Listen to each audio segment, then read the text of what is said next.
ito ang kwentong studio ni Lemon. Bitter. Good evening po. Canvas lang po if magkano rental ng drum set, if 3 days gagamitin, and sa may bandang mamatid lang po. Pero pick up naman po if magre-rent. Thank you po. 3 days drum set rental, let's go! Ang customer natin ngayon ay galing pa sa mag-aaral ng Mind and Integrity College from San Cristobal. Bago sumabak ng event ay papapogiin muna natin ang ating bida. Dahil students nga magre-rent ay binigyan na rin natin sila ng good discounts. Isa pa, hindi na naman tayo talo dito dahil 3 days naman ang ire-rent nila sa ating mahal na tambol. Kausap ko din dito ang kanilang instructor at siya ang nagbibigay ingat sa ating drum set. At kung isa ka sa naghahanap ng drum set rentals, ay don't hesitate to reach us on our Facebook page.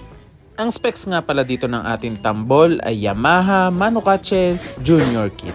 Isa itong signature drum set at ang sabi nga nung napagbilhan ko nito dati ay 3 lang kaming meron nito sa Pilipinas.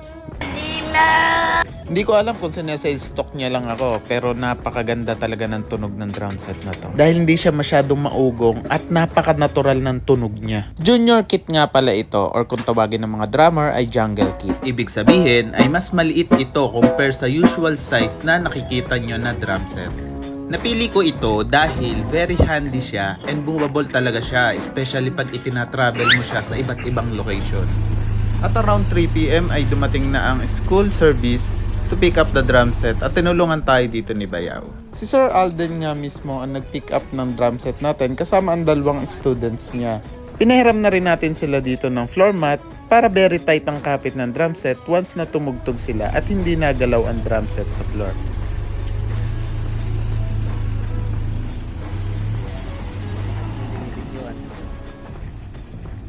And boom, ito ang kanilang stage setup na pinadala sa akin. 3 days later. Receiving day at tinulungan nga tayo dito ni Parak. And most of the time ay siya lagi ang nag-a-assist ng pick up and receive ng mga instruments natin. Siya rin ang nag-check if may damage ba or kulang sa equipment upon returning the rented instruments. Contract signing na si Sir! Let's go! Nabayaran na nga kami dito at ngiting pang commercial na naman si Para. Meron na naman siyang panggas.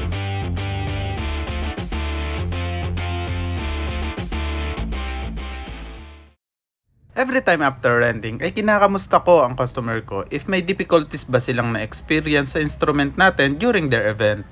At dito ay sinabi ni Sir Alden na lumog lang ng konti yung bass drum beater pero luckily ay nagawan naman nila ng paraan. Kaya hinigpitan ko na lang din dito yung beater. Grabe yung tunog, di ba? Konting kembot pa at mabibili din natin ang mga kinakailangan nating equipments para sa ating silidrakrakan. Hindi ko pa tapos ang second part ng Berting dahil wala pa tayong nahahanap na kaya mag-print sa malaking tela na nabili natin kay Berting. For any suggestion, please comment down below.